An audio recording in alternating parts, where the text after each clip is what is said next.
couple warned not to adopt girl but didn't listen. They'll never be the same.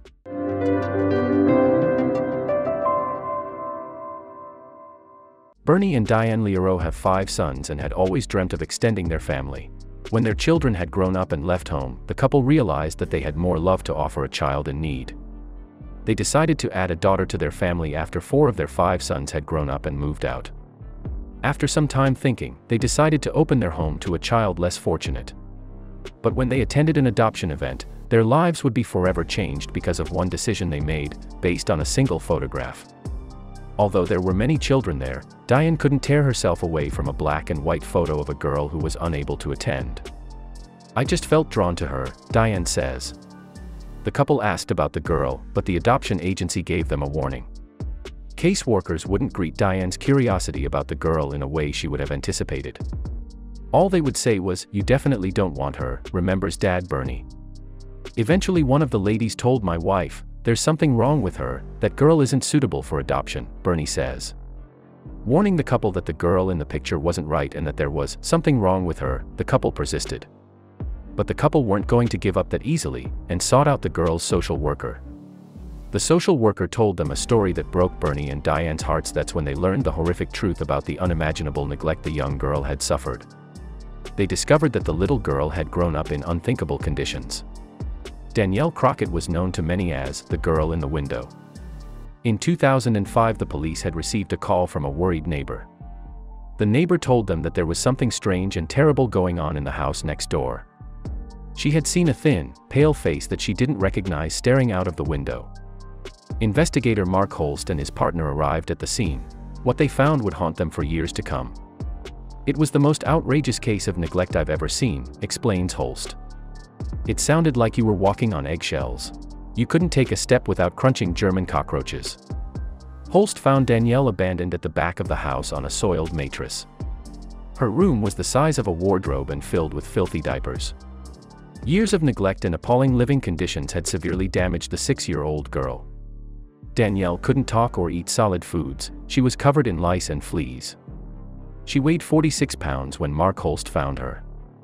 The mother's statement was, "I'm doing the best I can," Holst told Tampa Bay Times. "I told her, the best you can sucks. Around 85% of our brains develop within the first 5 years of our lives," explained psychologist Kathleen Armstrong, who examined Danielle. The girl had the mental capacity of a baby, despite the fact that she was nearly 7 years old.